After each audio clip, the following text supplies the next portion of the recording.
Servicio exclusivo de mototaxi en Madrid. Los mejores pilotos con las motocicletas más seguras. Nosotros hemos planteado en la reunión que tuvimos el presidente de COE y yo con el señor Rajoy hace escasamente 2 semanas, le planteamos 3 prioridades fundamentales. Nuestro país tiene que ganar credibilidad en el exterior, no solamente recuperar la confianza interna, sino ganar en credibilidad en el exterior, y para eso necesitamos demostrar que nuestras cuentas públicas son sostenibles. En segundo lugar, necesitamos un sistema financiero que cumpla con su función, terminar de una vez por todas esa reestructuración del sistema financiero, que a lo que se dedique finalmente sea a dar crédito a las empresas y a dar crédito a las familias, que también es absolutamente necesario para que nos compren nuestros productos, a la vez que la morosidad, tanto pública como privada, desaparezca a través del cumplimiento de la ley de morosidad, que no está instrumentada todavía, a pesar de que está aprobada hace ya más de un año. Y por último, una reforma laboral que sirva para que, si empieza el país a recuperar confianza y a crecer el consumo y a tener mayor impulso empresarial, podamos crear empleo a la mayor velocidad posible, porque en estos momentos las cifras de desempleo y los costes que ello supone pues son absolutamente insostenibles, tanto desde el coste social, humano, como desde el coste económico. Todo ello, desde luego, unido a políticas de competitividad, como se hacía referencia anteriormente, avanzar en el crecimiento de las empresas, en el mundo de la innovación, de la internacionalización, etcétera, las que se pueden internacionalizar. Desde luego sería prioritario que se avanzara en esas líneas, pero las 3 primeras prioridades son esas, desde luego. Yo estoy seguro que lo va a hacer, así nos lo transmitió, y es que así nos lo exigen nuestros socios europeos y así nos lo exigen los mercados internacionales. Tenemos que plantear una reforma laboral, desde luego no en toda su profundidad, porque en estos momentos conocemos que la legislación laboral, el Estatuto de los Trabajadores, su reforma tardaría meses en hacer. Hay que implementar medidas rápidas que además afecten a lo que es la entrada en el mundo del trabajo, la contratación, el mantenimiento el mantenimiento de las relaciones laborales dentro de la empresa, lo que llamamos negociación colectiva, y la salida de la empresa. Yo creo que en estos momentos plantearnos la posibilidad de un acuerdo con los sindicatos antes del mes de enero, en los primeros días del mes de enero, no correspondería con la realidad. Yo no veo posible que alcancemos un acuerdo tan pronto, y en los temas de contenido tan importante como estos, que sabemos que las posturas están muy distanciadas. Ahí el gobierno pues va a tener que legislar. Nosotros, desde luego, nuestro planteamiento, que ya lo hemos hecho a través de documentos internos, es muy claro. Creemos que debe haber una simplificación mayor en la contratación. Creemos que debemos apoyar el que los contratos sean lo más estables posibles, pero desde luego no con la fórmula actual, que vemos que no funciona. Pero lo que no es posible es que de los 15 millones de contratos que se hicieron durante el año 2010, solamente el 7% sean contratos fijos. Eso evidentemente falla algo, y ahí tenemos pues que responder, yo creo, que con un tipo de contratación que dé más estabilidad al trabajador y más seguridad a la empresa. Nosotros planteamos el contrato de 20 días de indemnización con un máximo de 12 mensualidades, pero en ese sentido tenemos desde luego que ir a la media de nuestros países competidores, porque tenemos que competir con ellos al final, y en Europa más o menos es esa la media que hay, y yo creo que el gobierno debería legislar en ese sentido. La flexibilidad interna es absolutamente prioritaria. En estos momentos la legislación, la última reforma laboral, nos impide tomar decisiones a los empresarios más allá del 5% de esa flexibilidad en turnos, horarios, en bolsa de horas, etcétera. Al menos un 20% de decisión dentro del mundo de la empresa, dentro del empresario, sería absolutamente prioritaria. Y en tercer lugar, la salida. Los jueces de lo social, los juzgados de lo social, una vez y otra deciden que son improcedentes los despidos.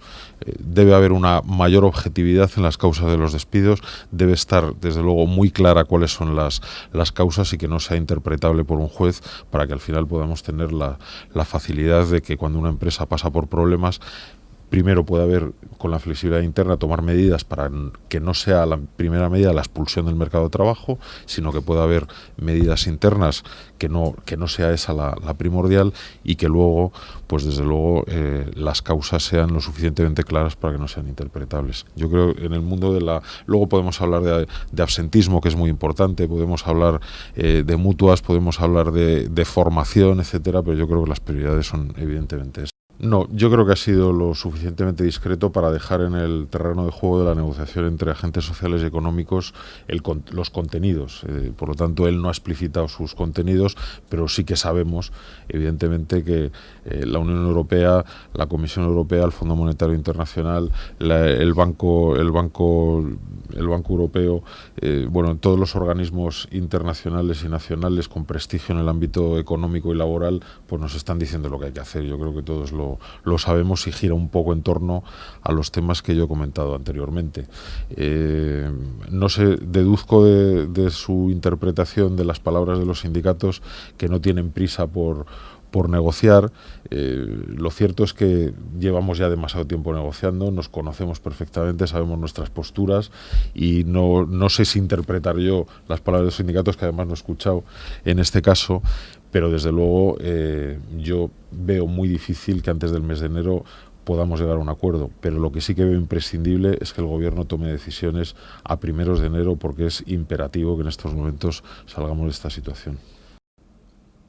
Bueno, yo espero que no. El próximo gobierno tiene la legitimidad de las urnas recién avalada a través de los votos. Yo creo que durante la campaña electoral se han dicho muchas cosas. Yo he oído decir que no había compromisos claros. Yo he oído hablar de compromisos muy claros, sobre todo con las pymes y con los autónomos, y en el mundo laboral se ha hablado de sobre cuáles son las debilidades que tenemos en este momento y cuáles podrían ser las soluciones. Yo creo que si todo ello se lleva adelante, si no se lleva adelante, desde luego sí que me temo que la situación va a ser muy complicada, no porque se incendie la calle, sino porque se nos incendia el país. Pero si se toman las medidas adecuadas, un gobierno legitimado por las urnas y que tiene una mayoría parlamentaria importantísima, bueno, pues la oposición tendrá que hacer su oposición y los sindicatos tendrán que ser responsables de sus actos. Pero yo me temo, como decía hace un momento, que reconocida la gravedad de la crisis y reconocido que hay que tomar medidas importantísimas para salir de ella, la sociedad no va a respaldar incendios, ni muchísimo menos, sino lo contrario. Yo desde luego confío en la responsabilidad de la sociedad española, de los empresarios, de los trabajadores y de todo el mundo en general, y yo creo que haciendo las cosas como estaba diciendo anteriormente no tendría por qué haber demasiados problemas, pero sobre todo es que hay que hacerlas inmediatamente. Si no se hacen inmediatamente es cuando podemos empezar a tener problemas, y muy serios. Las cajas de ahorro fundamentalmente son las que tienen el problema más serio, por una lamentable gestión de la mayoría de ellas, y por otro lado una falta de asunción de responsabilidades por esos gestores que desde luego han hecho una labor tremendamente negativa para el futuro del sistema financiero.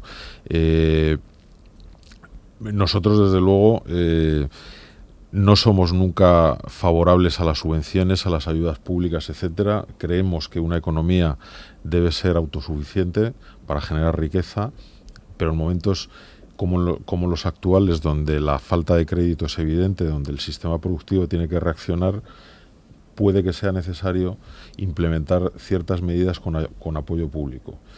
Ahora, ¿en qué condiciones? Desde luego, las que se han utilizado hasta el momento no funcionan, evidentemente. El sistema financiero sigue cerrado, y por otro lado hemos visto que el dinero público que se ha invertido ya en algunas entidades no se ha utilizado para el fin o para el objetivo que debe utilizarse, que es para al final financiar el sistema productivo, sino que se ha utilizado en expedientes de regulación de empleo, en jubilaciones o prejubilaciones, y en otorgar indemnizaciones a esos gestores que prácticamente han arruinado a las cajas de ahorros, indemnizaciones de escándalo, millonarias, que desde luego no podemos en ningún momento apoyar.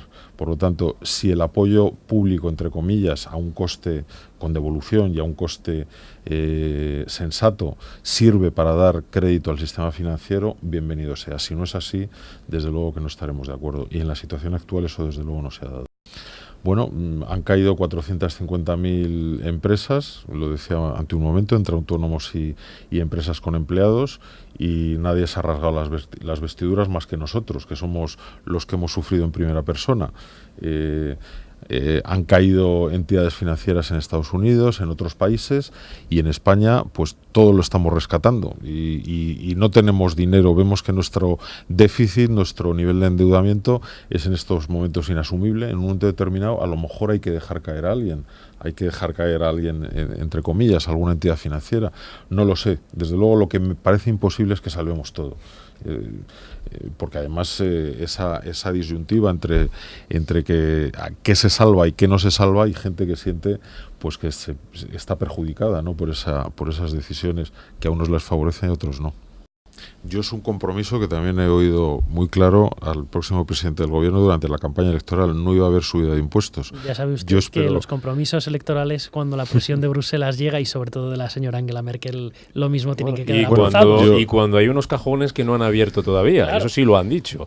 No subiremos el IVA si lo que nos encontramos en los cajones es como esperamos. Yo espero que en primer lugar lo que se haga es sostenible el gasto corriente, el gasto de financiación de los servicios públicos, y que haya medidas disuasorias que permitan que el gasto en los servicios públicos no se incremente, como ha ocurrido en los últimos 30 años, exponencialmente, prácticamente muy por encima, 3 veces o 4 por encima del coste del IPC y sobre todo del incremento del Producto Interior Bruto de nuestro país. Eso es inasumible y eso desde luego tenemos que procurar entre todos que ese gasto corriente se estabilice y que sea más flexible de lo que es ahora mismo. Evitar gastos superfluos, se están evitando ya muchos, pero yo creo que hay todavía muchos más en los que se puede profundizar. Una vez que hagamos todo eso, si falta dinero, pues a lo mejor podemos pensar que se puede subir algún impuesto. Nosotros creemos que los impuestos que afectan al empleo, a la actividad empresarial, están por encima en porcentaje de la media de los países europeos, en impuestos de sociedades y en cotizaciones sociales, casi 5 puntos por encima. Ahí tendríamos que hacer un esfuerzo de armonización, pero sabemos también que los impuestos especiales y los impuestos indirectos, como el IVA, estamos en muchos casos por debajo de otros países. Pero yo diría que antes de subir impuestos vamos a ajustar los gastos de este país, los gastos que tenemos en el Estado central, comunidades autónomas, ayuntamientos, diputaciones, etcétera, etcétera, y en los servicios públicos que se prestan por parte de las mismas. Evitemos duplicidades, hagamos la administración más ágil, etcétera, etcétera, y luego veamos qué nivel de impuestos necesitamos para mantener y para invertir también, porque quiero recordar que llevamos 3 años ya con la inversión pública cayendo a plomo. Como premisa muy breve diría que a nivel nacional y en algunas comunidades autónomas se ha establecido durante este periodo del paro de larga duración una especie de renta garantizada de esos 400 euros a cambio de hacer ciertas acciones formativas, ¿no? Entendemos que será mejor que sea por un trabajo que por estar en casa esperando a ver si cae un trabajo, ¿no? En cualquier caso, es una propuesta, desde luego no está madurada. La hizo ayer el presidente de COE en una entrevista en un medio de comunicación y ha tenido mucha repercusión, pero yo diría bueno, pues por establecer un poco cuál es la historia de los minijobs, efectivamente se inicia en la Alemania del Este, ante la integración de las dos Alemanias. Alemania del Este tenía un nivel de desempleo brutal y una capacidad de los trabajadores para encontrar empleo muy baja porque tenían poca formación, una formación muy escasa y poco cualificada, ¿no? Se estableció ese sistema a través no solamente de contratos de poca duración, de 12, 14, 15 horas a la semana y un salario bajo, sino con unos costes de cotización también que no llegaban ni al 10%. Bueno, pues dinamizó rápidamente el mercado laboral en Alemania del Este. Y es más, unos años después, no recuerdo los años que han pasado desde entonces, pero yo creo que 15 por lo menos. Sí, unos 15 años. Desde que se hizo la integración, siguen existiendo. Se han incrementado los costes de la seguridad social, que alcanzan ahora mismo el 30%, y ese contrato está siendo de referencia fundamentalmente para los jóvenes. No como un contrato de formación, pero sí como un contrato para un joven que está acabando de estudiar o que empieza a tener familia. Su primer contrato. Su primer contrato, pues para empezar a conocer el mundo del trabajo. trabajo. Nosotros entendemos, no porque creamos que la gente tiene que ganar 400 euros por trabajar, pero sí porque es un inicio para alguien pues que está en un momento determinado con una mano delante y una detrás y sin ninguna prestación, o con una prestación muy escasa, pues que tenga capacidad de entrar en el mundo del trabajo. A ver, esto tendría que conllevar otra serie de medidas para ir dándole estabilidad, desde luego, y categorizar de otra forma a futuro, ¿no? Pero en inicio, a mí, desde luego, personalmente, no digo que no es un debate interno que hayamos tenido y acordado nada, pero en principio a mí me parece una buena medida. Deberíamos reducir 43 modalidades de contratación que ahora mismo a 5 o 6 modalidades. En estos momentos no sabes muy bien qué contrato tienes que elegir a la hora de contratar. Cualquier empresario pues se vuelve un poco loco, ¿no?, entre las 43 modalidades. Habría que avanzar hacia una fórmula de contratación que diera estabilidad al mercado laboral, ese contrato fijo, cambiar el contrato temporal por un contrato fijo con una indemnización en el entorno del que he dicho previamente, esos 20 días y 12 mensualidades, que dieran más garantías al trabajador y mayor confianza a la empresa. Pero luego tenemos el contrato de obra y servicios, el contrato a tiempo parcial, que tiene muchas limitaciones en España y que ha solucionado el problema del paro en muchos países europeos, en Alemania, en Holanda, en Bélgica, en Austria. Ha solucionado el problema del paro. Incluso en Holanda prácticamente el 40 y tantos % de los trabajadores están trabajando a tiempo parcial. En España podríamos incrementar notablemente nuestras cifras de empleo con ese tipo de contrato. Y el contrato de obras y servicios, que yo creo que en España, especialmente en un país de servicios, sería fundamental que lo pudiéramos hacer. Yo creo que en ese entorno estaríamos plenamente cubiertos. Bueno, yo hablo de estabilizar el mercado laboral, abaratar el despido. Los contratos laborales de los trabajadores que ya existen son los que son, y eso no es modificable, pero los nuevos contratos, que no sean todos temporales, que haya la posibilidad, desde luego, de estabilizar el mercado laboral a través de una contratación con unas condiciones distintas y que den estabilidad, como decía, al trabajador y mayor confianza a la empresa. Otra cosa es que a la hora de realizar el despido, la causalidad que en estos momentos hace imposible un despido objetivo o un despido procedente, pues que tenga que cambiar también. Ahí tiene que haber mayor ecuanimidad. Bueno, si todo funciona como nosotros esperamos y las medidas necesarias se toman inmediatamente, vamos a pasar un año 2012 muy duro. El sistema financiero no va a reaccionar inmediatamente, su reforma no va a tener inmediatas consecuencias, pero si todo eso funciona y no tenemos sustos internacionales, lo lógico es que pasemos un año 2012 duro todavía, pero que a finales de año y primero de 2013 empecemos a ver un poco la solución a este tema y a crear empleo. La garantía de llegar a tiempo a sus compromisos. Autogrids, always on time.